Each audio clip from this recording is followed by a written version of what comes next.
2.5% residential property tax increase. It also includes a 3% increase on our rate program. So that's our water rates and our solid waste collection rates.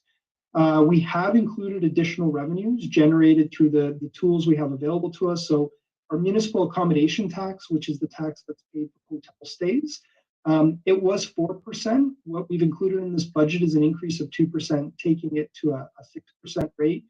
The TTC board also approved a 10-cent TTC fare increase, which is about a 3.1% increase. That's applicable to all fares, with the exception of Metro Pass holders, seniors, and any individuals that are on our TTC fare pass program. The budget does respond to key pressures and priorities, specifically emergency services and public safety. It invests again in transit and housing and economic recovery.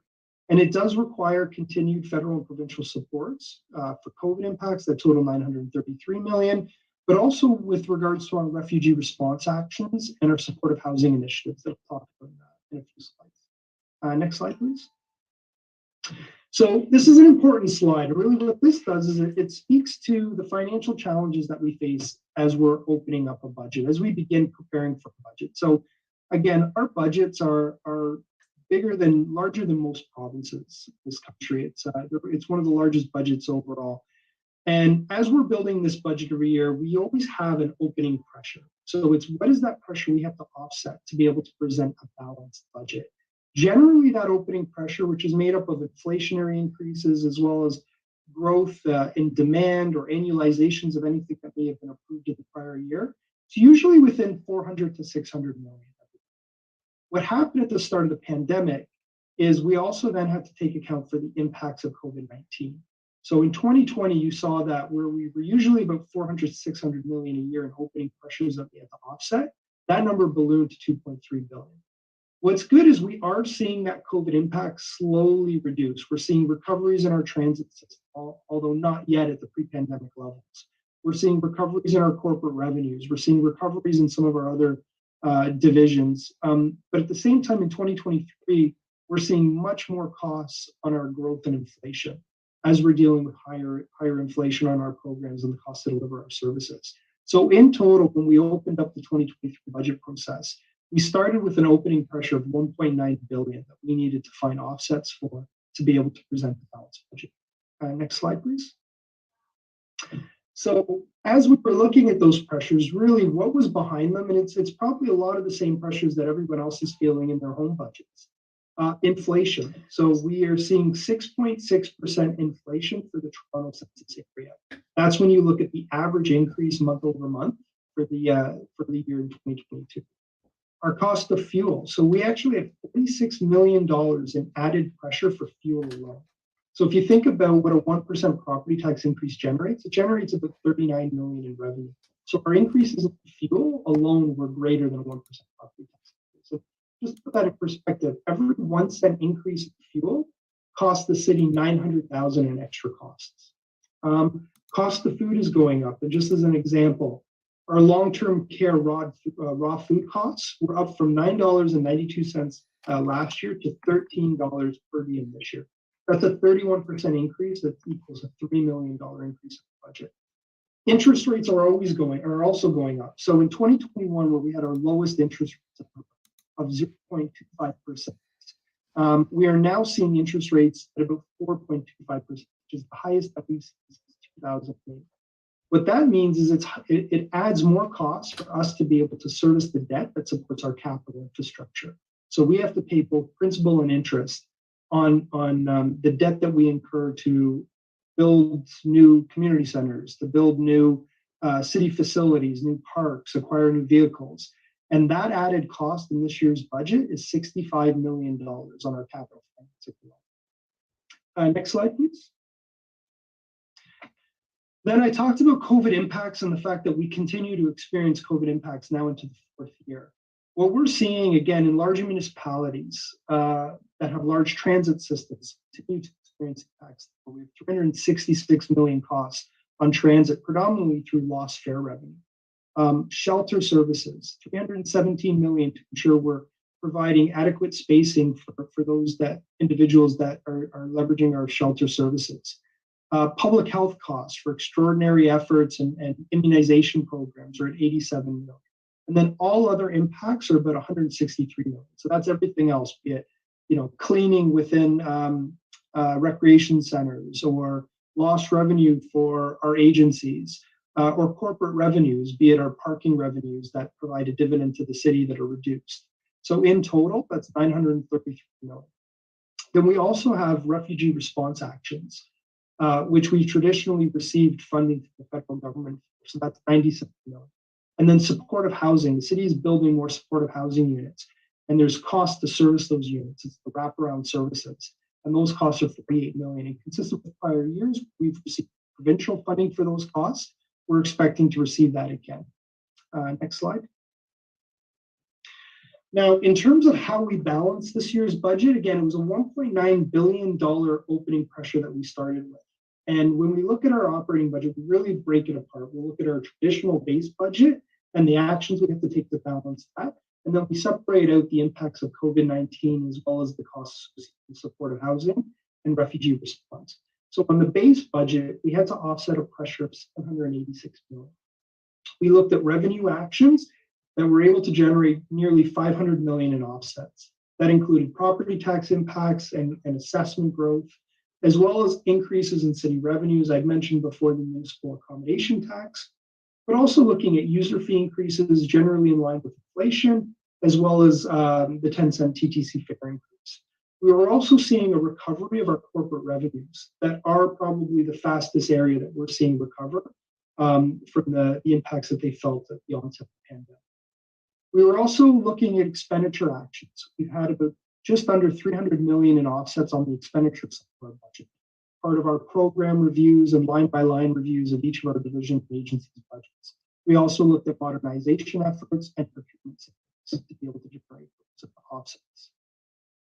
Then aside from that, on the COVID front, we have 933 million in COVID pressures. This year's budget continues to assume full funding supports from the provincial and federal governments towards COVID-19. So now it is critical that we present a balanced budget. So while we assume those offsets, we do have funds that are set aside in the event that those funds are not coming from the federal and provincial government. Those are funds that otherwise would have been directed to the city's capital program. And if we have to leverage them to offset this year's COVID impacts, that would mean we would completely utilize that provision that we've set aside, and there would be no additional funds remaining, either to redirect back to capital where they otherwise would have been spent, or to be used as a provision in future years where we continue to expect COVID impacts to be present. Then the budget also assumes, consistent with prior years, full reimbursement for the federal government for our refugee response actions and for the provincial government in our supportive housing budgets. Again, while we do expect those funds to come in, consistent with what our experience has been in the past, if those funds are not forthcoming, we would leverage funds that are sitting in the city's tax stabilization reserve.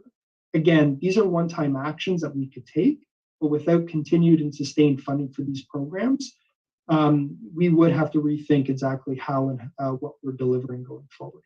Next, please.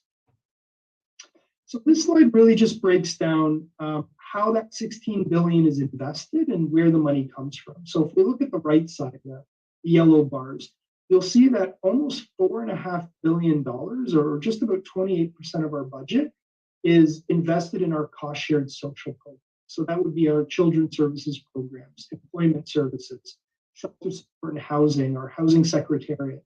So those programs that we fund in partnership generally with the province.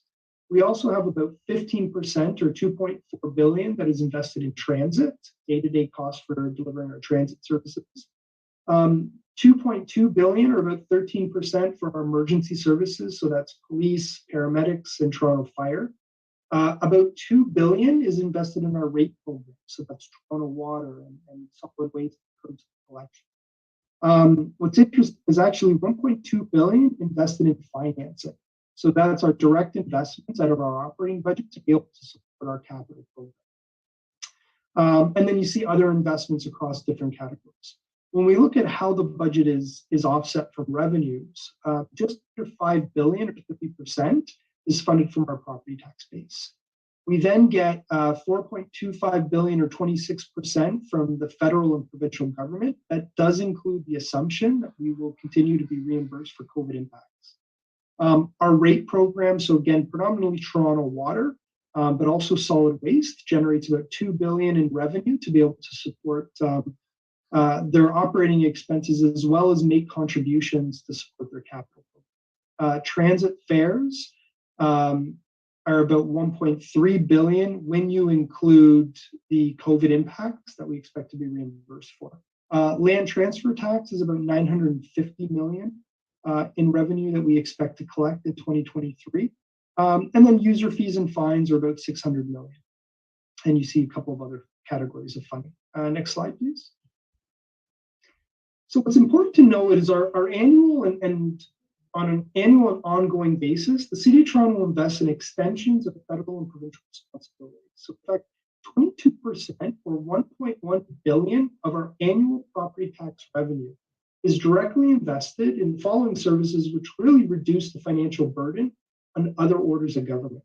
So we invest 616 million in housing. That includes homelessness and housing first solutions, social and affordable housing. We invest nearly 250 million in social services. So that includes childcare, employment services, youth development. We also invest over 250 million in health services. So that might be infectious disease control, long-term care homes, family health. And this excludes the significant investments that we also make in these areas on our capital budget. Next slide, please. So I was speaking about the growing demand for our services. So one of the key areas where we're seeing that is in shelter space. So we know the housing crisis across Canada, along with current mental health challenges, has had an impact on major cities. It continues to increase demand on our shelter services. Just to put that in perspective, pre-pandemic, the city provided 6,000 shelter beds. In 2022, the city provided 8,500 shelter beds. And in 2023, our budget now provides for 9,000 shelter beds. So that's a 50% increase in the amount of shelter beds we're providing compared to pre-pandemic. Next slide, please.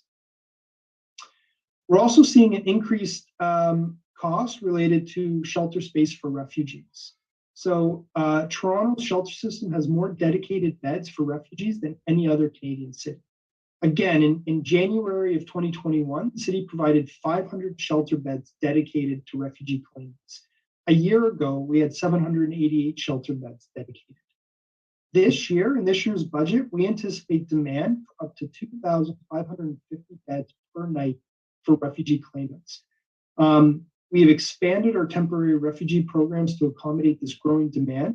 As of today, demand for refugee-specific beds represents 28% of the city's shelter capacity. Next slide, please. And then I mentioned before supportive housing as well. So the City of Toronto provides significant funding and investments in affordable housing infrastructure. Supportive housing, which is a key component to ending chronic homelessness, and it reduces the cost for healthcare systems and other community services.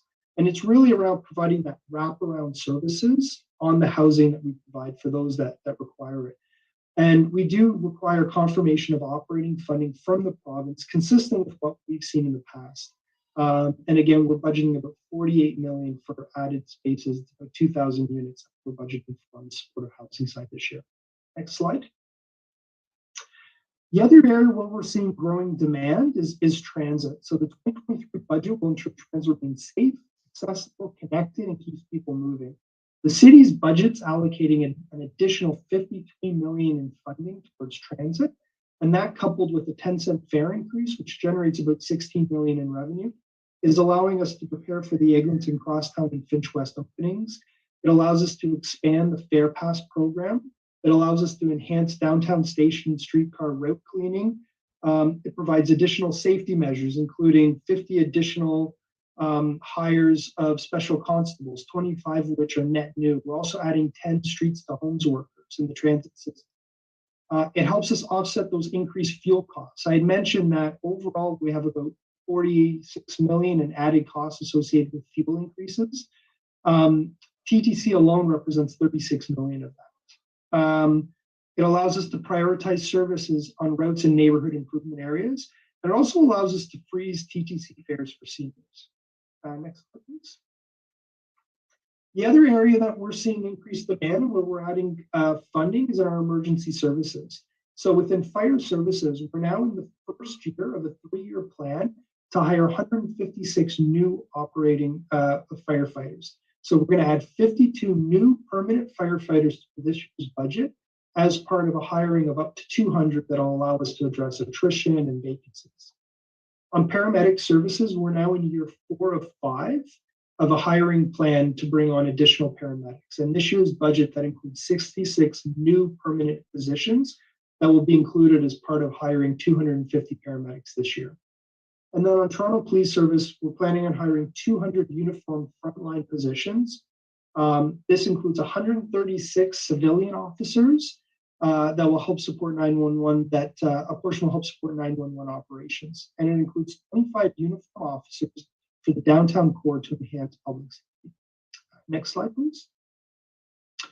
So key investments that will be made in the 2023 budget, focusing on delivering of core frontline services. So just mentioned improving frontline emergency services and 911 response times, promoting supply and safety of housing. So it's looking at expanding our housing options. This includes the legalization of multi-tenant homes, where we're adding $3.5 million in funding this year to allow for that to roll out across the city.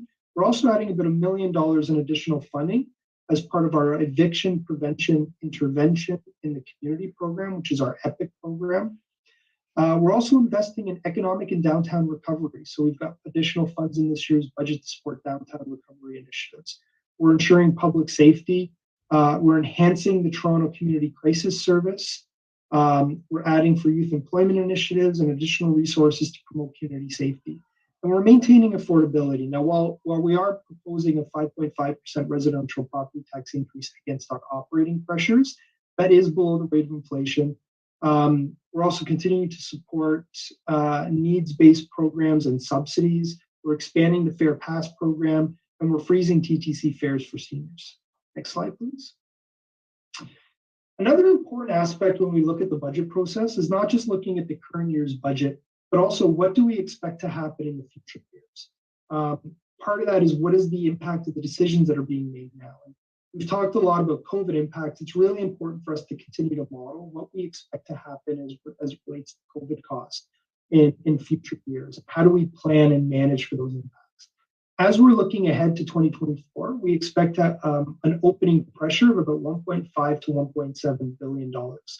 Now, while that's a reduction from the 1.9 that we faced this year, it's significantly higher than what we had traditionally seen pre-pandemic, where we were managing about a 400 to 600 million pressure. So it really speaks to the fact that these challenges, and especially the challenges resulting from COVID, aren't going away. And it really notes why it's so critical that we continue to have support from the federal and provincial government, allowing us to maintain that provision we've set aside so we have that flexibility when we budget for 2024, not to be in a position where not only do we not have a commitment, but we also don't have a backstop available to be able to address those continued impacts. Next slide. So the next few slides, I'll talk about property taxes and what the impacts are and where our increases are for this year. Next slide, please. So at a high level, we are proposing a 5.5% residential property tax increase. We have a multi-residential increase, which is half that, as well as a commercial increase that is half of that, which is based on provincial regulation, and the industrial at 5.5. On an annual basis, the operating increase is about $183 to the average home. Next slide. We also have a 1.5% increase for the city building fund, which allows us to advance $6.1 billion in critical capital funding to transit and housing. That's an additional $50 to the average home. Next slide. We've got 3% increases on our water rates and solid waste fees. On the water side, it's $29 to the average home. And on the solid waste, it's really dependent on the size of your waste bin, but it's anywhere from $5 to $6. Next slide. And this slide just details on the average property tax bill of about $3.6 thousand where that money is invested. It shows the majority, the 992, is towards our emergency services. About 658 is towards capital investments and capital finances, with $540 for transit, and you see that. Next slide, please. I'll just quickly run us through the capital program. So next slide. Just as an overview, we've got a 2023 capital budget of just under $4.5 billion. That capital plan for the 10 years, it's just under $50 billion. That is the largest capital plan that the city has ever introduced. It prioritizes investment in transit, housing, and advancing the city's climate action goals. No different than operating, it's also experiencing significant challenges. We're seeing cost escalation that's being driven by supply chain disruption, specialized labor shortages, but we're also seeing the added cost of living. This is all having a significant impact on the capital plan. However, we've been able to mitigate some of those through supported by the extension of our city building. We're also leveraging sustainable debenture programs where we're issuing green and social bonds. We actually get preferred interest rates on those bonds. We've issued about $1.2 billion since 2018. That helps mitigate some of those increased costs of living. We're maximizing the use of development charges, although those BC revenues are impacted by Bill 23, and I'll get into that in a couple of slides. And it's important to note that our capital program not just supports the city and our infrastructure investments, but it supports job growth, as well as the provincial and national. Next slide, please. At a high level, in terms of where our money is invested, water is actually the largest investment that we have this year, towards building and renewing our water infrastructure. We invest nearly $14 billion in transit, which is 25% of our capital program. We invest nearly $10 billion in housing. That's when you include our direct investments in our capital plan of $3.9 billion, as well as $5.9 billion we invest through incentives, be it land incentives or fee waivers or fee exemptions that allow us to advance our housing goals. We invest $5.5 billion in transportation, $4 billion in environment and recreation, so that's waterfront, TRCA, parks and recreation, as well as other investments there. And then when you look at how our capital program is funded, consistent with the fact that water is our largest investment, our water rates that support our capital investment is our largest source at $14 billion over 10 years. Debt, development charges, and the city building levy all are about $6 billion each, and they represent about 38% of our overall capital funding combined. And then you see we get about $3.4 billion from the federal government and $1.6 billion from the provincial government as part of partnerships in towards our infrastructure investment. Next slide, please. This capital plan I mentioned is the largest that we've ever had. This represents where we've made increased investments. So we've added an additional $1.2 billion in mobility.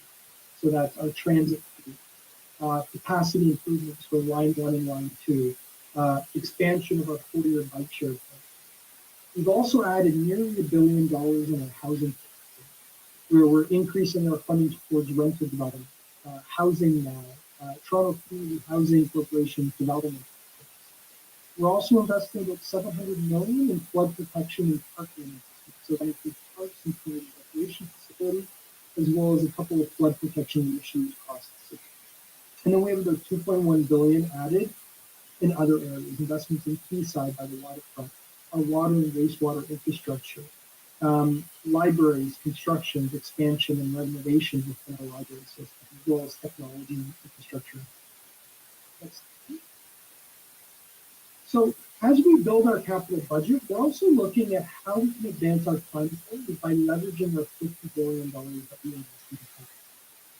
So an example of this would be when we need to invest in an asset. So a good example is our zero-emission buses for the future. We need to invest in buses, but we'll look at how we leverage that investment to also achieve our climate goals. So in this case, ensuring we're investing in zero-emission buses. That's a consistent approach that we take across all of our capital. And when you look at those areas of the city where we have our greatest emissions, we really focus on doing that. So within our buildings, we're looking at how we ensure our building investments are reducing incorporating how we're advancing the net zero carbon On mobility and fleet, I talked about zero emission vehicles, but we also have our sustainable City of Toronto fleet. On water and waste, we look at our wet weather resilience, erosion control, landfill control, and organic waste processing. In total, of our $50 billion capital program, we have $17.6 billion of projects that have components that help advance our climate goals. Of that, we have about $4.2 billion that supports GHG emissions reductions, $5.4 billion that supports climate resilience, and about $8 billion that supports both of those. I think as you're looking at the capital budget, aside from where our priority investments are being made, the most critical part of our capital budget is what is happening to our assets. What is the state of our assets? This is our key priority when we look at the capital investments. The amount that we fund towards renewing the assets. So if we look, about 10 years ago, our capital plan had about $16 billion invested in stated good return. This year's capital plan is just under $25 billion. So that's about a 50% increase in funding dedicated just to stated return. That's really been critical. It's been supported by the City Building Fund, the use of vacant home tax revenues for our housing initiatives, our water rate increases. All of those have allowed us to double the level of investment that we make in our base transit system. It's allowed us to add $1.6 billion to our building repairs within the Toronto Community Housing. It's allowed us to add about $1 billion in fleet repairs and help us advance our community. And it's also enabled us to manage our water and wastewater infrastructure. We've got a program not just maintaining our state of the art, but actually produces it. Next slide, please. So while this has been a priority, and nearly almost 50% of the capital plan that's in front of you, over $24 billion, is invested in stated good repair over the next 10 years. The challenge is that our stated good repair, and specifically our stated good repair backlog, has been negatively impacted since the onset of COVID-19. So we've had to pause capital projects to ensure that we could set funds aside in the event that we didn't have full funding to have the provincial government. That has impacted our stated good repair. We've had supply chain issues and cost escalation, which has impacted our ability to advance stated good repair work. Specialized labor challenges, increased cost of borrowing. All of these have had a negative impact on our stated good repair backlog, on top of what has always and traditionally been our challenge, which is our aging infrastructure. So despite our added investments in SO2+, our backlog is actually expected to grow from $9.5 billion in 2023 to $18.8 billion by 2032. And the greatest impacts are going to be from transit, transportation, recreation, and city buildings. The extension of the City Building Fund is going to help mitigate that growing pressure, but it's going to be critical that we conduct a review on all of the remaining SOGR challenges and return with a strategy and opportunities, not just to increase our SOGR investments, but reduce that expected backlog and bring that back as part of the 2020 budget. Next slide, please. So I'll talk about Bill 23 briefly. So Bill 23 was announced by the provincial government with the intention of increasing affordable housing. However, it has a direct negative impact on our ability to deliver housing to this plan. So just to back this up a little bit, the city collects development charge revenues for development that occurs in the city. Those revenues are then leveraged to support growth-related capital projects. It's essentially the capital investments that we need to make to support that added growth capacity in the city. What happens as a result of Bill 23 is there's a general reduction of about 11% that we can expect to collect on all of our DC eligible categories. So that would include transit, it would include roads, it would include water. We would see about 11% reduction. On top of that, we actually see the full reversal of housing initiatives being eligible for development charge funding. In total, what that means is we're expecting to lose $2.3 billion in expected development charge revenue that otherwise would have supported growth-related projects in the city. When you look at that, 93% of that, or $1.9 billion, is for housing, transit, roads, water, parks, and recreation.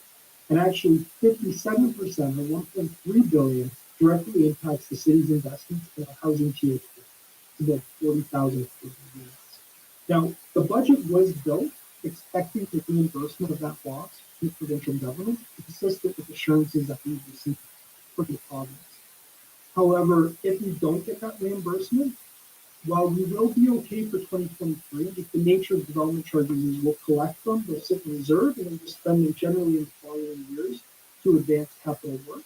So we'll be okay for 2023, but as early as 2024, we would be in a position where we would have to cancel capital work, growth-related capital work, if we don't receive that reimbursement. Next slide. So just as a high-level summary, experiencing significant financial challenges and continued COVID-19 impacts. The budget manages affordability and focuses on maintaining core economic services. We're leveraging new funding mechanisms and the extension of the City Building Fund. We're making key investments in emergency services, public safety, transit, housing, and climate action. We're promoting economic recovery, and we do require continued support from the federal and provincial government. Next slide, please. This just shows where we are in the process. We launched the budget last week on January 10th. On January 12th and 13th, there were opportunities to hear from all city divisions and agencies and answer questions. We do have public applications on January 17th and 18th, so that's Tuesday and Wednesday. For the first time, we will be back in person across multiple locations in the city, but there's also an opportunity to attend virtually. And this will ultimately lead up to Council's consideration of the budget and appropriation. So I will stop there. There's one last note that I'll have. This talks about how you can get involved, which I'm sure we'll talk about. And the next slide, there's a link to the city's budget website, toronto.ca/budget. If on that site, you'll see all the information on the 2020 budget. There's about 55 sets of budget notes for city divisions and agencies. There's briefing notes. Our presentations are available there. Just a wealth of information for anybody that might want to look up any specific information on the budget. So that's it for me. I will pause and turn it over. Thanks, everyone. Thank you, Steve. Thank you for the presentation. I'm going to stop sharing my screen so everyone can see each other very clearly.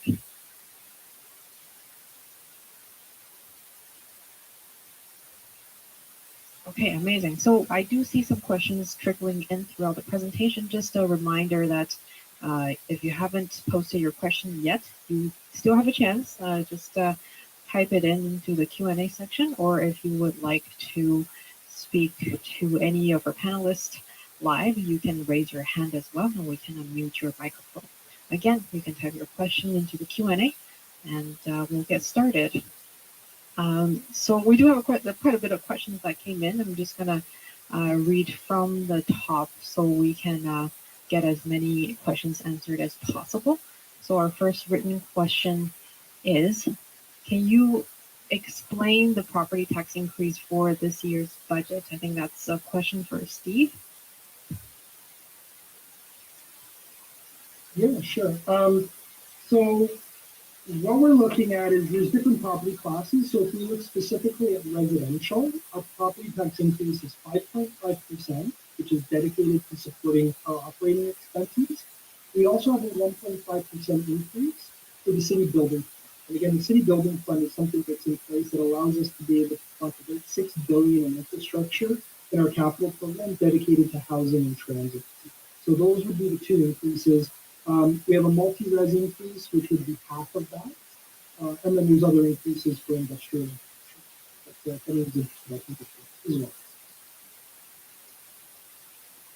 well. Councillor Carroll. Councillor Carroll, you are on mute.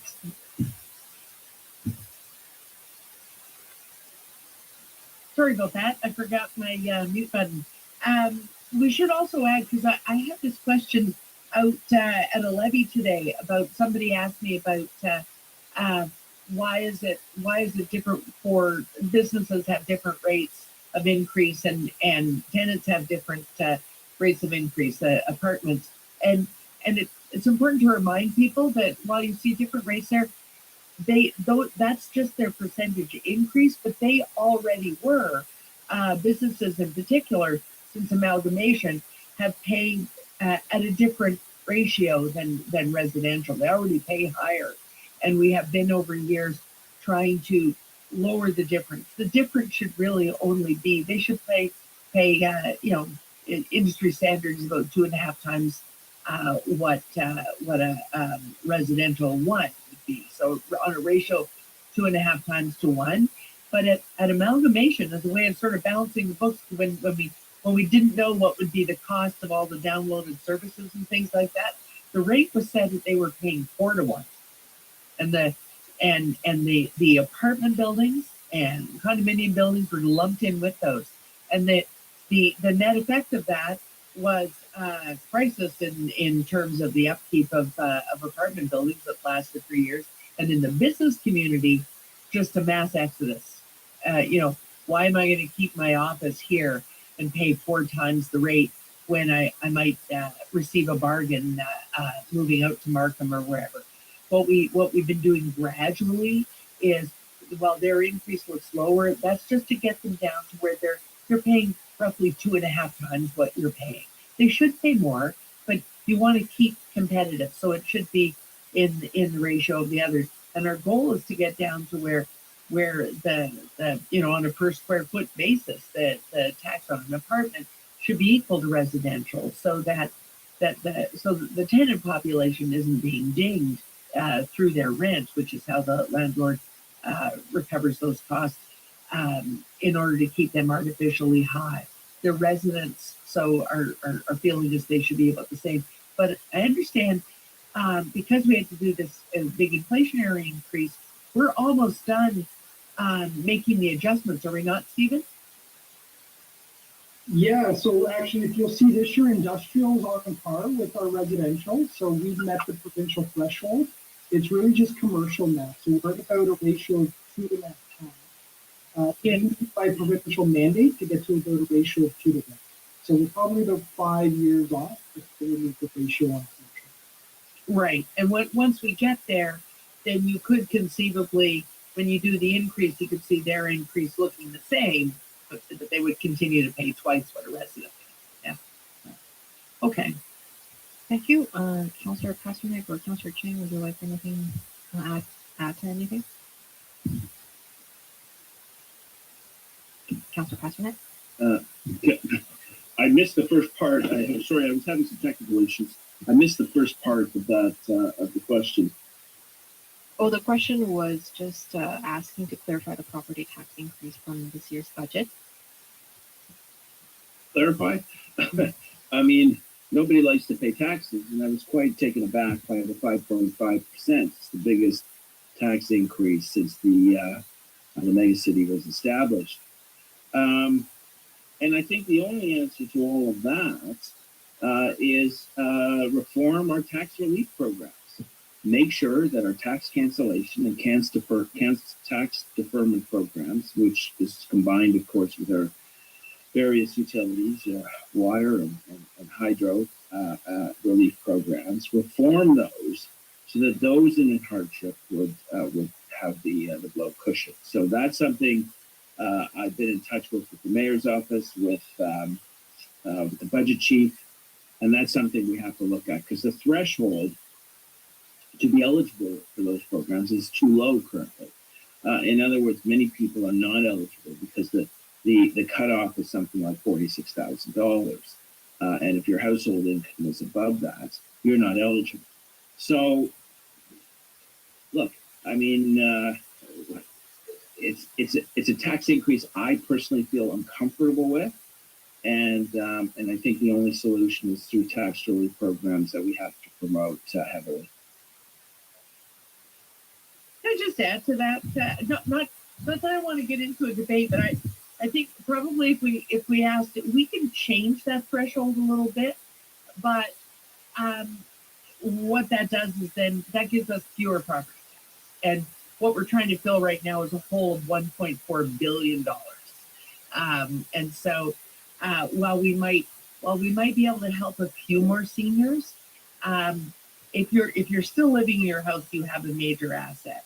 And if you have nothing but CPP and OAS, that's your income. That's what we designed the hardship program for.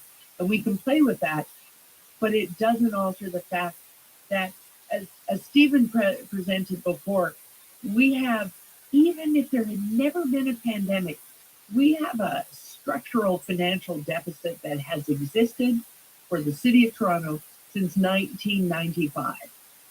That was the year that the province stopped contributing a predictable annual amount for the operation of the transit system. And that missing ongoing support for the operation, the day-to-day operation of the transit system, is why when the pandemic began, yes, it was hard for Montreal. Yes, it was hard for Calgary and Edmonton and Vancouver to keep their big transit systems going, but they were continuing to get their provincial funding, whereas the City of Toronto was in a hole because we've been trying to keep that system afloat. The only major transit system in the country, and in fact in North America, that's keeping that going with property tax. The wrong tax, really, in a major city. And so we were right away in a bigger problem. But even if there had been no pandemic, because those funds are missing, we have a structural deficit that is there every year that we have to fill through budget measures of between 500 and 650 million. Stephen mentioned that to us earlier. And when you look at our difficulty now, COVID, we're still sitting on some unreimbursed expenses from the other orders of government for COVID expenses. It's now reached a point of $1.4 billion. A large share of that is the missing money that they told us run your systems, run your mobility, keep your transit system running. We're going to make you whole around COVID later on. And later on is here now.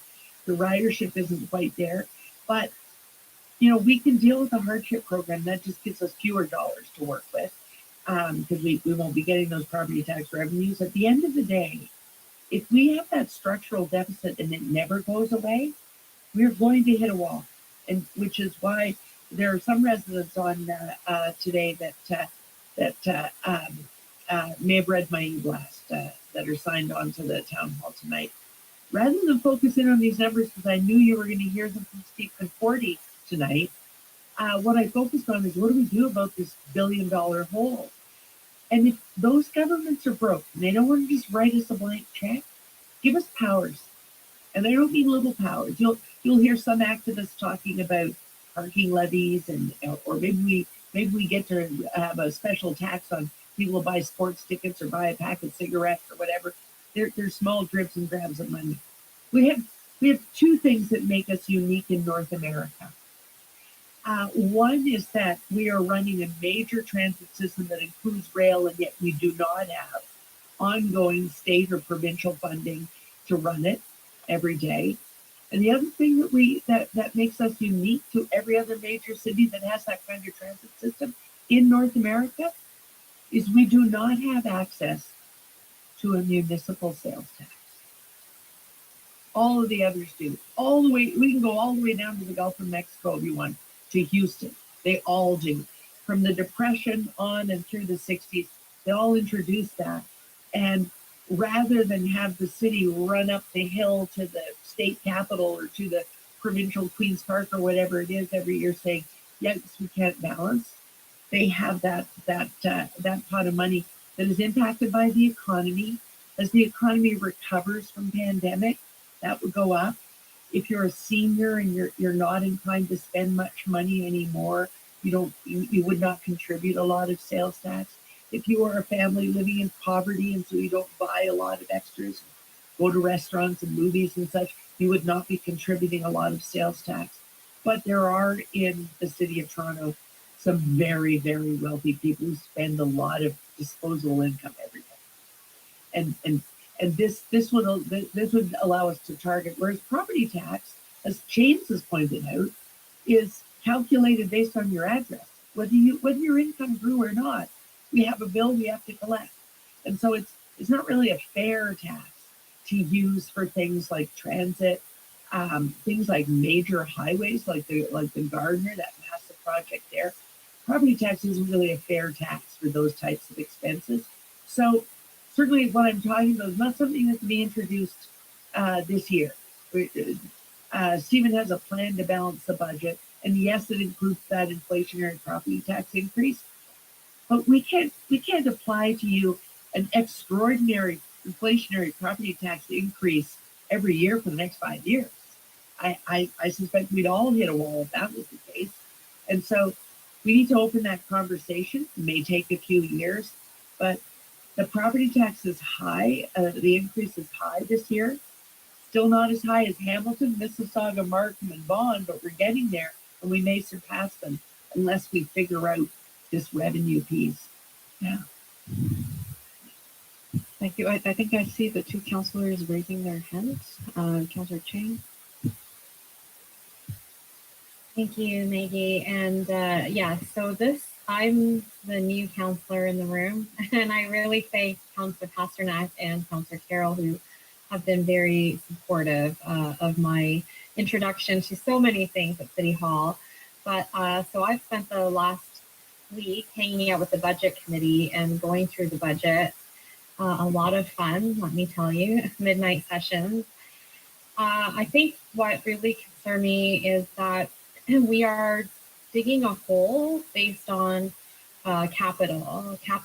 So last year, 2022, we have a funding shortfall of 484 million. And so in order to fund that gap that we're still waiting for our federal government to kick in, I think we have a portion that's promised but not yet seen from the provincial government. But we basically said, we're not going to fix some of these things that we were supposed to fix. And when you don't fix things on time, the cost of fixing them increases over time. So the pothole you didn't fix this last year, it will be more expensive to fix because of cost of labor increases, cost of material, as well as the pothole probably got bigger. And so you multiply that by millions, and the money we're asking for to fill the hole is only exactly to the hole that is there for 2022, and not to the value that it costs to fill that hole. So it costs us more money to fill the hole than what we're asking for, is what I'm saying. And there is a backlog of state of good repair that is going to increase with this budget. So now those are my biggest concerns, and my biggest epiphany as a new counselor is how little stable and committed funding we have from our provincial and federal government. Some people would say Toronto is the economic engine of Canada, and not because we are proud in the sense that we think we're more important than the rest of Canada, but certainly we play an important role in the economy. And we also then host, I think, a significant degree of complexity because when refugees come to Canada, a lot of them want to come to Toronto. And, I have heard, although our supports for people experiencing homelessness are still not to the need of what is there, it's still more than a lot of other cities. And therefore, I've heard that other cities sometimes send their residents who are experiencing homelessness to Toronto because we seem to have more resources, which kind of gets us into a vicious cycle. So all this to say, it's a complex city with complex financial needs, and to be the excellent city that we want to be, that we know Toronto should be, we need stable, committed funding from all levels of government to make us sustainable. This budget, and I know everyone's worked so hard, so there's no criticism here for the departments and for the finance department, but it's really, we're cobbling together something to survive, but digging a hole for future years to try to fix, especially, the state of good repair. So those are my concerns when I look at this budget, and I'm worried about the subway, the TTC, what the impact of the delays in capital repair is going to impact on our safety and sustainability. So, Councillor Pasternak. Thank you, Councillor Chang. But can I just jump in for a second? Because sure. I realize we spend quite a long time on the. Yeah. Just one question. I'm very mindful that we had quite a number of questions that came in, just so we can get through as many questions as possible. I would like to ask our panelists to keep your answers short and hopefully just going for one round of answers and keep it to the topic of the question so we can actually get through some of the questions within the allotted time period, I'll be much appreciated. With that in mind, I'll just jump into the next question. There is a question on the on COVID impact, and the resident asks, could you please elaborate why we still have so much, almost 1 million, as we return to more or less normal situation going forward? Yeah, sure. So I think the quick answer is because of the size of our transit system and the size of our shelter services. So within transit, the impact of the pandemic is on lost ridership. So we're continuing to put the service up there, but we don't have the ridership. So what we look at is we look at what was the pre-pandemic ridership compared to where we are today. So right now, we're at 69% of where we were prior to the COVID pandemic. So when you look at our TTC project, generally round numbers, we put a $2 billion budget, 1.2 million pre-pandemic came from fare revenue to offset those costs. We're now looking at 31% less revenue than we would have had. So that equates lost revenue that the city collects to be able to provide that service. But at the same time, the other two big areas is shelter services, where we have about 300 million in extra costs to ensure we're providing safe distancing in our shelters, we're meeting the added demand. And then in our public health services, where we continue to have extraordinary efforts from our public health team managing the spread of the pandemic, but also leading what was really probably a world-class vaccine implementation program.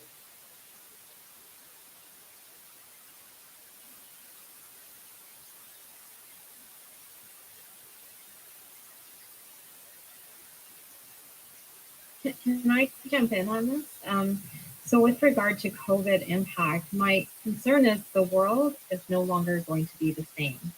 I don't know that we're ever going to go back to where 100% of people are going to take TTC to go to work. A lot of people like hybrid, and I think that that might be the new normal. And with regard to people experiencing homelessness, there's this escalation that, yes, I think we reached a tipping point because of COVID, and this is a global issue. I read Australia is dealing with similar challenges, but I don't know that post-COVID, everything is just going to calm down again, and we're going to go back to 2019. 2019 is going to seem like a utopia that we all, did we really live like that? So we call it COVID this year, and we called it COVID last year, but I think in 2024, we're probably going to have to call it the new normal and figure out how does a city survive in the new normal. So not easy. And that's precisely why I'm suggesting that we open that conversation. I don't know that we'll ever have the number of people going 5 days a week to work and relying on the TTC as we once had. We've done our best. You'll notice that when Steve Kumpuri was describing the fare increase, we have a cash fare increase, but then we've tried to protect some of the lower fare paying people. We've extended the low income pass, frozen seniors, frozen students. We've also frozen the monthly pass. If you are going back to work, we're trying to incentivize people back onto the system. But I think Lily's right. We're looking at a new normal. And that's why, to me, there's a perfect storm. We have to have this conversation. Many will remember we tried to have this conversation once years ago. It was pre-global financial crisis. We began to realize, okay, we now know what it costs to run this city post-amalgamation. We were getting close to running it for a decade. And we began to talk about the structural deficit. Province either pays us operating every year for the transit so that we can relieve property tax, or we had a program called 1 cent now. What about 1 cent on the dollar? You may recall we used to pay 15% sales tax, and then Stephen Harper slowly gave us back 2 pennies. I don't know about you, but it did not change anything in my household. But if you gave that to municipalities at that time, which was what many municipalities were asking, Hazel McCallie and everything, we would be repairing bridges. We would be shoring up our reserves to be able to deal with a rainy day like a pandemic. and we would be balancing our budget without having to lean so heavily on those other orders of government. So here we are again, and we now are looking at a real shift in what cities need to do. There is no question that once you see a large number of people slip into poverty, and that's why we are seeing an increase in our social service needs and our shelter needs. They come in overnight, but they don't leave overnight. We now will be faced with helping these people over the long term. And I know that at the same time, if I'm the federal government who paid for CERB and everything else they did for COVID, I've got a deficit. And theirs is more dire because they actually run operating deficits. They're borrowing to make their payroll. Likewise, the province struggling to take everything they get in healthcare and make a better healthcare system.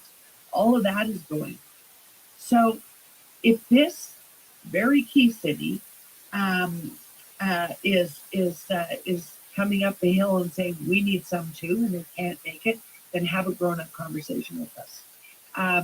We have a great mayor right now who has indicated before the election and after the election, he's ready to have that conversation. Because if they don't just want to write, here's your COVID expenses and go away now, then let's have that conversation. We've done the work to understand how it would work. If you added a penny to the HST for businesses in Toronto, it allows us to collect from people who are part of our daytime economy, people who come in every day to work and then go back out, but use our infrastructure. But it also, it allows us to collect in even a moderate income, anywhere from 700 to 900 million a year.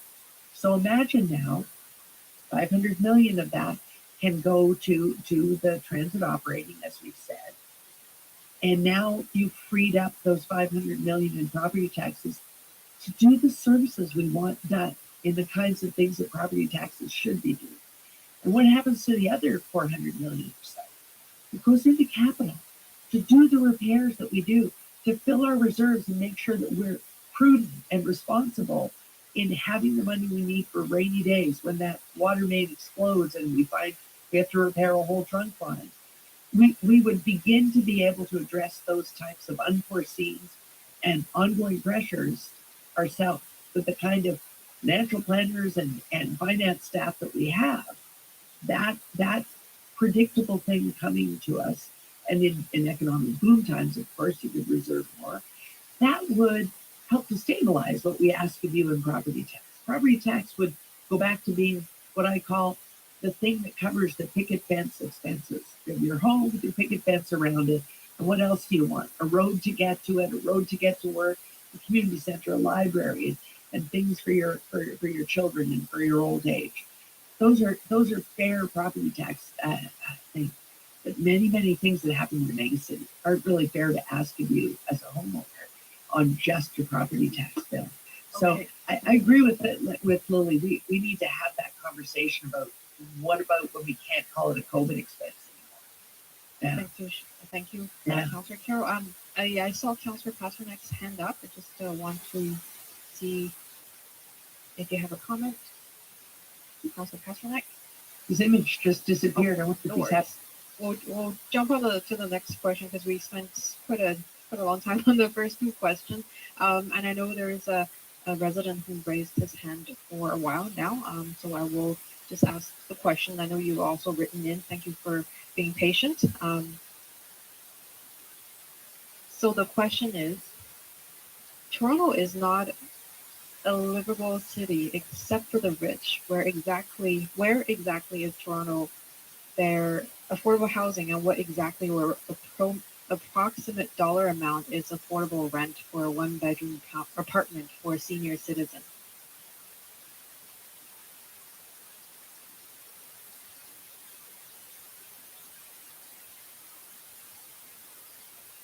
Sorry, is no one fielding that one? I missed the part of the question because someone ran into the room to give me some feedback. Okay, where exactly in Toronto is there affordable housing, and what exactly were approximate dollar amount is affordable rent for a one-bedroom apartment for a senior citizen? if people don't mind if I field that one, because we had that come up in Don Valley North, and I know James has the same thing. He would answer this as well when he got on. One of the things that when you hear us, whenever there's a development application in your neighborhood, we talk about including affordable housing in the deal, and there will be some affordable units. So most of it is vertical. It's in buildings as they're being built, but the creation of affordable housing is happening in an integrated way. So we're not going to point to the end of the street and say, there, that's where the affordable folks are. We build buildings, and within it there might be 60 units, there might be 40 units, but they're integrated in and then managed by the housing secretariat and certain agencies as to how those get tenanted in the end, or in the case of affordable ownership owned.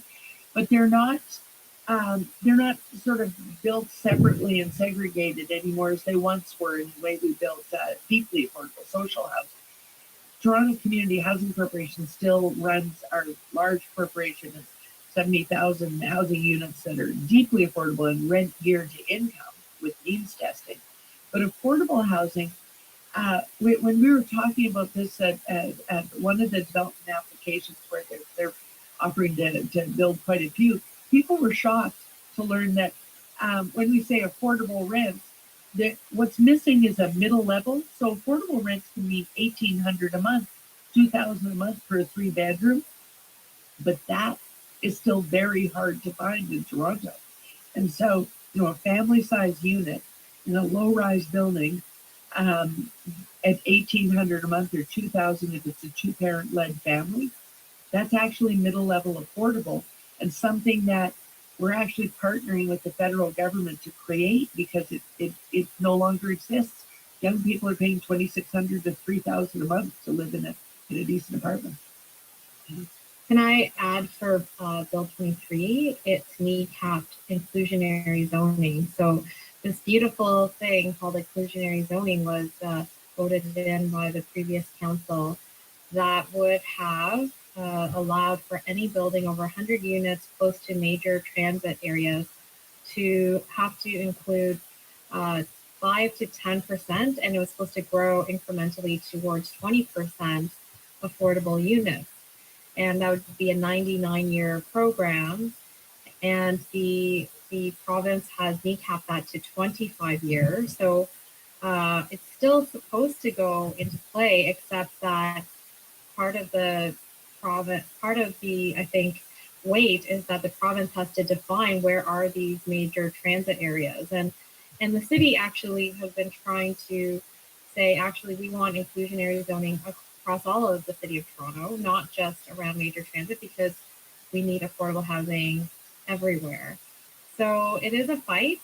And like so many things that I'm discovering, the arrows point back to the provincial government. And we need to work together to make sure that people know that. Thank you, Councillor Chang. Just want to check back at Councillor Passman, because I understand he was experiencing technical difficulties earlier in the evening. Is Councillor Passman on? Okay, I guess not, because the video feed I think we lost. So we're just going to jump into the next question. The next question is, what federal and provincial funding is not yet assured? Our hopes for or are still under discussion? Yeah, I can start that. So we are still seeking confirmation of $484 million in COVID impact. We're also seeking confirmation for $933 million for the COVID impact. Then, in addition to that, there is the cost associated with our refugee response actions. That's $97 million. Traditionally, we received federal funding support, so we are waiting to get confirmation on that amount. And then at the same time, we've built 2,000 supportive housing units. Again, in the past, the last couple of years, we've received provincial funding support for those wraparound service costs. We're waiting for confirmation on that for 2023, which is about $48 million. So those are essentially the key funding supports that we're still waiting for confirmation on that are soon to issue. And it's important, I just wanted to add, it's important to remember that accounting takes a pretty rigid view of this. Stephen's assumptions that these are COVID expenses really comes from intense intergovernmental discussions between finance staff, city manager staff, and the mayor and his staff with the other orders of government at the beginning of the pandemic, and then periodically, I guess, Stephen, throughout, we kept going back and saying, okay, what about this? You think, okay, well, isn't it over? But remember now, when we look at missing monies from 2022, in 2022, we had the longest lockdown in North America because we were so hit by Omicron. We had real concern about our hospital load at one point. And so there's no question that we faced a lot of expense there and another devastation in the transit ridership as everyone was asked to go back home. No one had expected that to happen as late as 2022, and then all of a sudden, Omicron really was much more virulent in Toronto than anyone anticipated. So we're still in the realm of there being real accounting principles behind and intergovernmental handshakes, agreements, whatever that we all had agreed on. So we're still in the realm of these are reasonable requests that Stephen Kaporty and the CFO and the city manager are making of the other orders of government. But the point that Lily and I were making is that, that tap might not turn off overnight. And so at what point do you start looking at it as just plain, okay, we're in the new normal and we need to be sustainable in the new normal. But the gap we're looking at that's really assumptions for 2023 and 2022, they're fair accounting assumptions in my view that we looked at them. Yeah. Thank you, Councillor Crowe. Just want to check if Councillor Pasternak or Councillor Chen has anything to ask. If not, we can jump right into the next question. I do have Yeah, sorry. Okay, go ahead, I Councillor muscle in. Pasternak. Yeah, no, I do apologize for muscling in for a few comments here. And what my colleagues are saying are in principle correct. I mean, I think Councillor Chen touched on a very important point that if we let our state of good repair and the city deteriorate, if we don't pick up the litter, if we don't clean off the graffiti, if we don't repair the sidewalks and fill the potholes, the place starts looking really run down.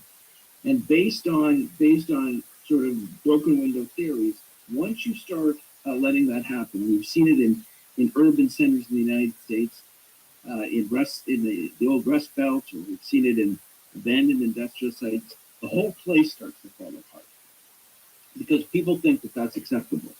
The broken playground sets, the uncleaned up bus shelters, the broken windows in abandoned buildings, and it is very important to stay on top of that, and that obviously takes money and attention, and of course leadership within the public service. As far as structural deficit, that is correct. If I look to the Republic of the South and their history of urban centers, they spotted the importance of growing urbanism back in the 30s through the New Deal, through FDR, and started pouring money into urban centers, going over the heads of the states and putting in federal investments into our urban centers.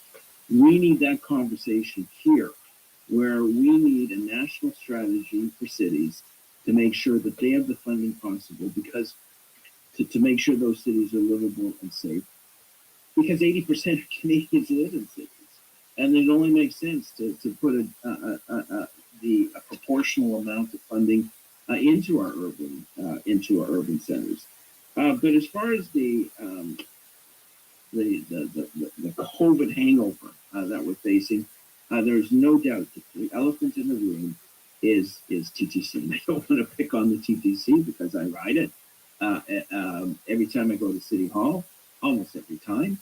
And I think it's a wonderful service for those who can access it. But it is totally an unrealistic funding model where you're trying to capture as much from the fare box, no overriding subsidy from other levels of government. That is a dead-end street. We've known that for years, and it has to be fixed. And the only other point I'll squeeze in there about the sales tax, and it is a concept worth exploring. My view is it has to be regional. We've got to get the other GTA municipalities to be on side of that. If we put the sales tax up in Toronto alone, guess what's going to happen? Well, people will drive to the other municipalities to save. And we'll have retail just going bananas. It'll hurt retail. It'll be a sort of a war between municipalities. It has to be regional. It has to be shared. It has to be fair. Thank you. Thanks, Councillor. And Councillor Chen, did you have anything to add? Because I'm new and maybe everyone who's watching also has a lot to learn with me. I'm just wondering, what is the typical lag between request and receiving the money? Because I think we see this lag from 2022. Everyone's saying this is normal. So when do we expect the $480 million to land in our bank account? Yeah, and it is normal, and I really wish it wasn't. I'd probably sleep better at night if it wasn't normal. I think one of the challenges that we face is our fiscal years are different. Their fiscal year ends at the end of March. So what we tend to find is we will get final confirmation heading into that March. And that's very much true on refugee response, supportive housing initiative. It's also been true in where if we look last March is where we got our final top up on the remaining safety strategy specific to transit. I think we had a big gap of 100 million sure same thing. So that is one of the issues that we're having in the lag. Now, we've gotten confirmation from the province that they're happy to come forward with 1/3 of the remaining share. We need the same commitment from the federal government. Assuming that would mean that we're still on the hook for about 280 million ourselves. So again, this is where we're continuing to work with. As you know, I think all three of you have made an important point, which is these costs are going to continue for the years to come. They're going to become the new ones. And those taps, will not turned off, but are starting to close a little bit. So while we do expect some of those funds to come in, we know that by the end of March, we should get a better sense. There could be a case where we're not. And will we get a picture of the 933 million for 2023 in March as well, or just for 2022? What's happened over the last few years is that those announcements that tend to come in March or so, we tend to also have announcements tacked onto those for 2023. So last year, when there was the Safety Start announcement for transit, they closed the gap on the remaining transit shortfall. Again, I'm just going off memory. I think it was about 200 million or so that was also announced for the 2022. So that is the time that we usually do get kind of a first glimpse on something. Thank you guys so much. I'm very mindful of time because we are past our allotted time for the town hall. I know we had a very in-depth discussion on a few of the questions. I usually like to give a one last question round. I just want to make sure that we can keep the answers short so we can actually squeeze in one last question, and I will lead to closing remarks. So our last question of the evening is, can you please explain the city-led offsets and mitigation strategies? Yeah, sure. So we started with about 1.9 billion in pressures. So if we just look at the pressures on our property tax or traditional property tax, those were also very high for this year. Just getting the number is 786 million. So if we talk about revenue actions, about 500 million, that's revenue generated from the 5.5% property tax. So every 1% is about 39 million a year. There's also about 46 million in assessment. So that's new development being online in the city, or where there's increased value on a property because there's a renovation or something like that. So that's the 46 million. Municipal accommodation tax, that going from 4 to 6% is expected to generate about 8.5 million in revenue. User fees across various services, I don't have the number off the top of my head, but about 4.5% increase on average for our user fees across the city. TTC fare increase was about $16 million. And then the other key part is the recovery of our corporate revenue. So Casino Woodbine recovered beyond the pandemic, pre-pandemic levels. Municipal accommodation tax was the other area where we're seeing increases. The Toronto Hydro dividend. So each of these areas started to come back. So all of things together is about 500 million. And then on the expenditure side, line by line reviews is probably the biggest thing that we would do. So we'll work with our city divisions and agencies, and we'll look at what their request was for the following year, and then we compare that against historically what they've been able to spend. So if they've only ever been able to spend $40 million on certain material or supply, but they're asking for 55 million, we would likely work with them and say what realistically do we think setting funds aside for an initiative that they won't be spent on at the expense of having to cut service extra. So that would be the other thing we would do. So that would be part of our program reviews and line by line reviews. There were some modernization savings. Our procurement savings across the divisions yielded some savings in what it costs us to acquire goods. But all of those things got up to the $2 million. Thank you, Stephen. And I think we're ready for some closing remarks. And I will give each councillor a minute to close off this evening session. And we'll start off in reverse order from our introduction. So first we'll go to Councillor Carroll. I wish you hadn't come to me first. I'm still trying to digest that Stephen told us that Woodbine Casino's numbers are up even higher than pre-pandemic levels, because that says to me somebody who says they're working from home is actually a Woodbine Casino. So that's a concern. but hopefully it continues to put a little money in the coffer. So I know that, I know people have, it's kind of like we've been using this phrase for all of our new councils. It's kind of like drinking from a fire hose to try and understand the enormity of this budget. But, I want people to know that I stand by the budget. There have been many years, as you know, if you read my e-books, there have been many years where I haven't been prepared to vote for a budget, even while on the budget committee. By the time it got to the council chamber, I am this time. There's been a lot of chatter. We didn't quite get to this, but there's been a lot of chatter in the community about investments in safety.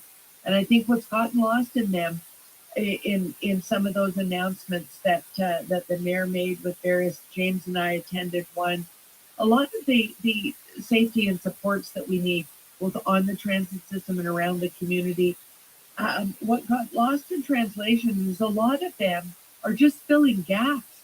One of the ways that we were trying to get through this pandemic is some people were retiring and we were not replacing them that fast. So yes, there will be 200 firefighters hired. There are only 52 of those are brand new. The rest are filling gaps that were there, and that speaks to how tightly the budget is monitored by finance staff and disciplined by them, such that if you do gap an employee and you don't hire them, if you then want to hire them the next year, you have to make a case for it. You don't just keep that as fund money and that's that.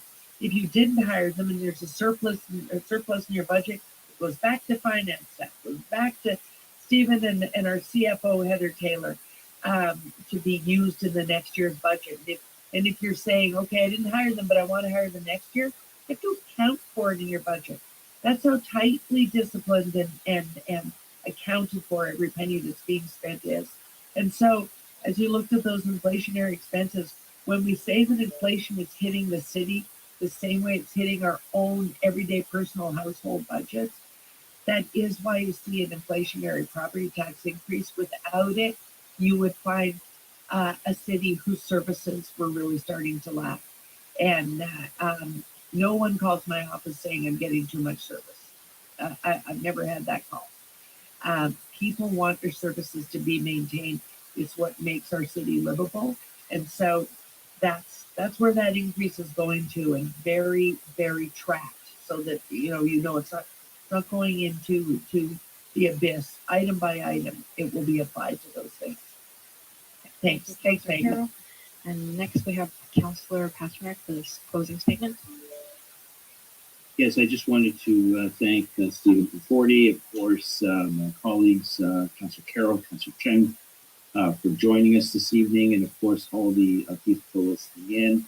As I mentioned at the outset, I've been developing and agreeing on and approving a multi-billion-dollar budget is one of the biggest challenges the city faces, especially when there's not a lot to go around. We have encountered, as you've heard throughout the evening, shortfalls, and trying to plug those holes to make sure that ambulances arrive on time when needed, and fire trucks arrive on time, and that our community police officers are there also when needed. Torontonians have come to rely on a high level of public services, and why not? They certainly have helped build the city into a safe and prosperous city that people like to come to. They come from all over the world to settle here to start anew, and the only way to keep it healthy, safe, and prosperous is to make sure that its municipal government does its fair share. But the waves coming forward are certainly more than just a shortfall on transit and some other divisions. Various changes to statutes at the provincial level, including the Planning Act, the changes to what we used to call Section 37, which came with almost every development to enhance our playgrounds and recreational assets, public realm.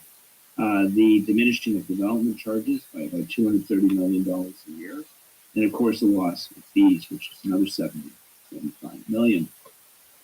These revenue shortfalls are something that we also have to grapple with, as well as the existing various divisions that, like transit and so forth, that require massive subsidies from the other level governments. So I just wanted to commend the Budget Committee and, of course, our finance staff for working in the most difficult situation, keeping the city livable and prosperous at a time when the financial constraints are very acute and there's major challenges on the horizon.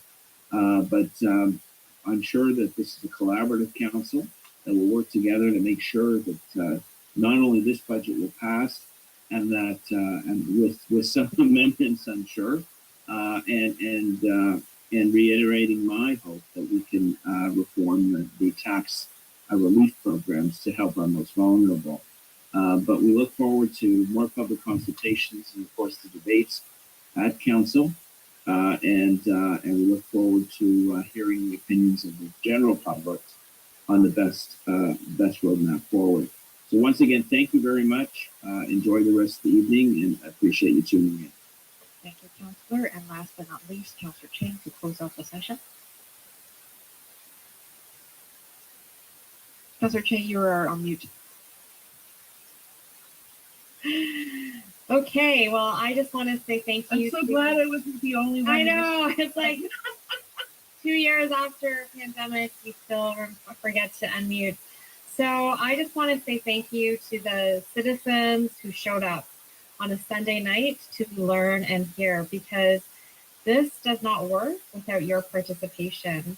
And if you want to depute, which I really encourage you to do that, you can sign up by tomorrow at 4:30 p.m. To buc@toronto.ca to say that you want to depute and where, and you can find all that information at toronto.ca/budget. For the locations, on Tuesday, we will be at North York Council Chambers. I think, I don't know if Councillor Carroll and Pasternak are planning to hang out there that day, but please come and share your ideas, because I have heard that some great ideas often appear through that process. So this is democracy. It's our chance to shape the outcome. You see, we have tremendous challenges. And also thank you to Steve Conforti for taking time on a Sunday night. Not just Sunday night, Sunday afternoon. It's been a town hall marathon for him. So thank you so much. And I would like to say that I see there's so many questions we didn't get to, and we can export that, and between our three offices, try to answer them in a Q&A and post them online so that you can get answers to your questions. But the most important thing, the reason I ran, the reason everyone is here is because we really believe that democracy only works when we all show up and work together. So thank you again, everyone, for coming tonight. Especially, we also thank Councillor Carroll's team for hosting the technology to make this happen. And we look forward to future opportunities because, beyond the vote, there's many ways that we can help to shape a better future. So, but we all have to pitch in and play our part. So thank you, everyone, and have a wonderful night. Thank you, Stephen Comforti. Thank you so much. Thanks, everyone. Thank you. Good Have a good night. evening, guys. Great. Thanks, everyone. Enjoy the rest of the evening.